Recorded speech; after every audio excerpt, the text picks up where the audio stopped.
सो child birth part 3, ठीक है। And ये चीज़ें मैं कंसल्टेशन वगैरह में इन डिटेल नहीं बताता हूँ। एंड सारी चीज़ें आपको पता है डिस्कस करनी सही नहीं होती, लेकिन क्योंकि हाउ टू डिटरमाइन कि कितने आपको किड्स होंगे, ठीक है, वो मैं आपको बताऊँगा, ठीक है। एंड सी जो मैंने अभी लास्ट वीडियो में प्रोसेस बताया वो बहुत डिटेल हो जाएगा। एंड अगर आप करना चाहते हैं कैलकुलेट तो उससे भी कर सकते हैं, नहीं तो आप एक काम करना कि एक लगन चार्ट में फिफ्थ लॉर्ड की कंडीशन आप देखो कहाँ पे है। देन आपने चेक करना है कि फिफ्थ हाउस की कंडीशन क्या है, फिफ्थ लॉर्ड की कंडीशन क्या है, वो कौन सा साइन है, ठीक है। देन फिफ्थ फ्रॉम फिफ्थ क्या होता है, नाइन्थ हाउस, भवात भवम जिसको कहते हैं हम, है ना। तो नाइन्थ हाउस और नाइन्थ लॉर्ड की प्लेसमेंट आप चेक करें, ठीक है। देन आप देखिए कि कौन से प्लैनेट की महादशा चल रही है, विंशोत्तरी महादशा कौन से प्लैनेट की चल रही है। देन अंतरदशा कौन से प्लैनेट की चल रही है। एंड देन दशा के हिसाब से जो लॉर्ड हैं फिफ्थ और नाइन्थ हाउस और फिफ्थ और नाइन्थ लॉर्ड वो कहाँ कहाँ कितना मैच कर रहा है ना।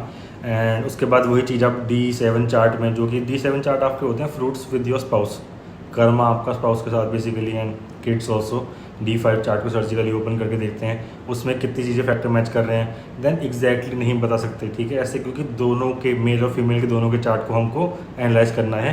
देन उसके बाद आप एक टाइम पीरियड निकालेंगे कि हाँ ये 8-10 महीने का टाइम पीरियड है, यहाँ पे चाइल्ड बर्थ की पॉसिबिलिटीज़ हैं। और सबसे इंपॉर्टेंट मैंने आपको बताया है, देखो किसी भी काम को करने के लिए जुपिटर और सैटर्न एंड मार्स भी अगर आप ले लें, जुपिटर सैटर्न और मार्स ट्रांजिट चार्ट में, क्योंकि जुपिटर ट्रांजिट में रहेगा 1 साल के लिए कम से कम, सैटर्न 2.5 साल, अगर रेट्रोग्रेड है और लंबा भी रह सकता है सैटर्न, ठीक है।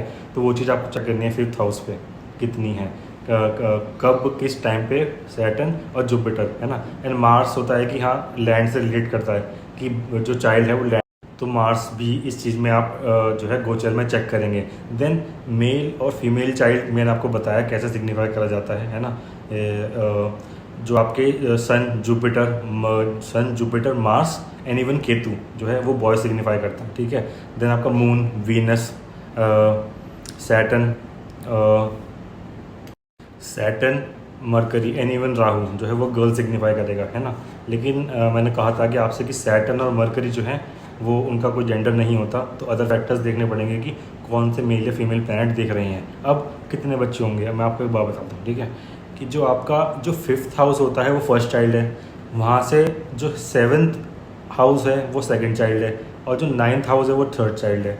देन आपको ये चीज़ चेक करनी है कि इनमें से जो मैंने, क्योंकि मैंने आपको बताया ना, ये जो मैंने आपको राहु केतु और सैटर्न और मरकरी भी मैंने इसमें इन्वॉल्व करे हैं बॉय और गर्ल में, ठीक है, कि सेकंड चाइल्ड जो है फिफ्थ से जो वहाँ बन रहा होगा उन हाउस में, मेल और फीमेल के चार्ट में, उसमें कौन सा ज़्यादा स्ट्रॉन्ग है वो सिग्निफाई करेगा सेकंड और थर्ड चाइल्ड मेल होगा या फीमेल होगा, है ना। एंड 3 से ज़्यादा बच्चे होंगे तो फिर इन सब से 3 हाउस आप और जोड़ लें, ठीक है।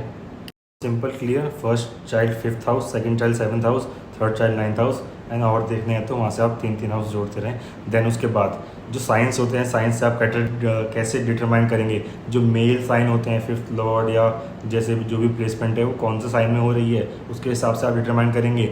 मेल साइन कौन कौन से होते हैं, एरीज, लियो, लिब्रा, सेजिटेरियस और आपका एक्वेरियस जो है वो मेल साइन होगा।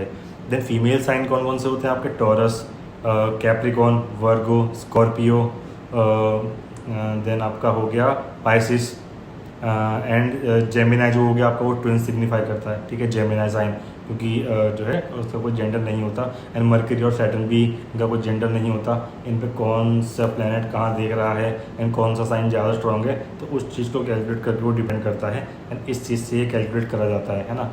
देन इसमें और अगर डिटेल में जाओगे तो फिर नक्षत्र पार्ट आ जाता है कि नक्षत्र कौन कौन सा क्या क्या सिग्निफाई करता है कितना।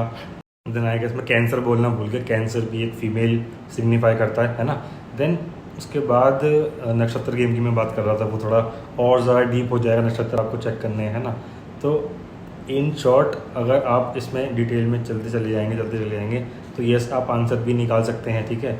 एंड मैं वो एक्सपर्ट नहीं हूँ, मैं सच्ची बात बताता हूँ, एंड मैं भी कंफ्यूज हो जाता हूँ क्योंकि बहुत ज़्यादा कैलकुलेशन चलती है एंड सब कुछ देखना होता है। एंड देन ऑब्वियसली और भी कामों में इंसान जो है बिजी रहता है, but if you are deep into astrology these things can also be calculated. And मैंने आपको एक सिंपल टेक्निक बताई है जो मैंने सीखी थी किसी से, एंड या that's it, bye, take care.